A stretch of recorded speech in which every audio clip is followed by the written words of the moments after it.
क्या कभी आपने डर की ठंडी छुअन को अपनी रीढ़ पर रेंगते हुए महसूस किया है? जरा सोचिए, एक तूफानी रात, दूर से गड़गड़ाहट की आवाज और एक छोड़ा हुआ हवेली जो भुला दिए गए रास्ते के अंत में ओमिनसली खड़ी है। मैंने खुद को इस अभिशप्त स्थान की ओर खींचता हुआ पाया। जिज्ञासा मुझ पर हावी हो रही थी। हवेली अंधकार में ढकी हुई, जैसे अतीत के इतने भयावह रहस्यों को फुसफुसा रही थी जिन्हें खोदना मुनासिब नहीं था। मैं चरमरा रही लोहे की गेट से अंदर गया। मेरी फ्लैशलाइट टिमटिमा रही थी, जैसे कि मुझसे वापस जाने के लिए चेतावनी दे रही हो। हवा भारी थी, सड़ांत की गंध से और कुछ बहुत बदबूदार। हवेली के अंदर छायात्मक गलियारों का एक भूल भुलैया और गूंजती खामोशी थी। मेरे द्वारा उठाया गया हर कदम ऐसा महसूस हो रहा था जैसे मैं एक ऐसे स्थान पर आक्रमण कर रहा हूं जहां समय रुक चुका हो और जीवित लोग उसे कब का भूल चुके हों। अचानक वह खामोशी एक गहरे गड़गड़ाहट से टूट गई। मेरा दिल दौड़ने लगा। यह आवाज इस दुनिया की नहीं थी, अधिक जानवर जैसी थी और कम इंसान जैसी। मैंने एक मोड़ लिया और वह वहां था, एक आकृति अंधेरे में लिपटी हुई, आंखें अस्वाभाविक लाल चमक रही थी। दंत कथा में एक प्राणी का जिक्र था, एक पिशाच जो हवेली में घूमता था, बिना समझे लोगों की आत्माओं को खाने के लिए शापित। जैसे ही वह नजदीक आया, तापमान गिर गया और मेरी सांसें दिखाई देने लगी। हवा में भूतियां धुंध की तरह लटकी हुई। हताशा छा गई।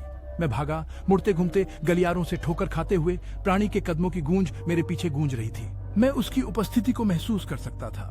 उसकी आंखों की भूख मेरी पीठ पर जलती हुई। कमरे एक दूसरे में घुल गए जब तक मैं खुद को एक भव्य हॉल में नहीं पाया। बिखरती हुई खिड़कियों के जरिए चांदनी झर रही थी।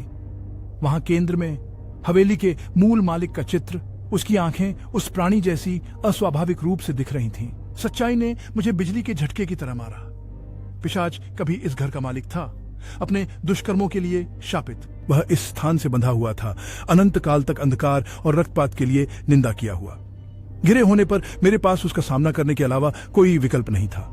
मुझे पुरानी कहानियां याद आई। वह एक हथियार जो उसे रोक सकता था, एक चांदी का खंजर।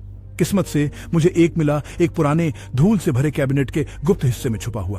कांपते हाथों से मैंने खंजर को पकड़ा और पिशाच का सामना किया। उसकी फहराना हड्डी चीरने वाली आवाज थी और एक पल के लिए डर ने मुझे लगभग लकवाग्रस्त कर दिया। लेकिन मुझे पता था कि मुझे लड़ना है। एक बेबस ढंग से मैंने खंजर उसके दिल में घोंप दिया। एक बहरे कर देने वाली चीख ने हवेली को भर दिया। जब पिशाच राख में तब्दील हो गया, उसके साथ शाप उठ गया। अब हवेली शांत थी, जैसे उसकी गहरी इतिहास का अंत हो चुका हो। जैसे ही मैं बाहर निकला, तूफान थम चुका था और पहली सुबह की किरणें फूटने लगी थीं। मैंने एक आखिरी बार पीछे मुड़कर देखा। हवेली अब अपने पुराने रूप की केवल एक छाया मात्र थी। मैं रात भर जीवित रहा, लेकिन उस भयानक मुठभेड़ की याद मुझे हमेशा डराएगी। अगली बार जब आपको अज्ञात की ओर जिज्ञासा महसूस हो, तो इस कहानी को याद रखना। कुछ राज बेहतर है दफन ही रहे।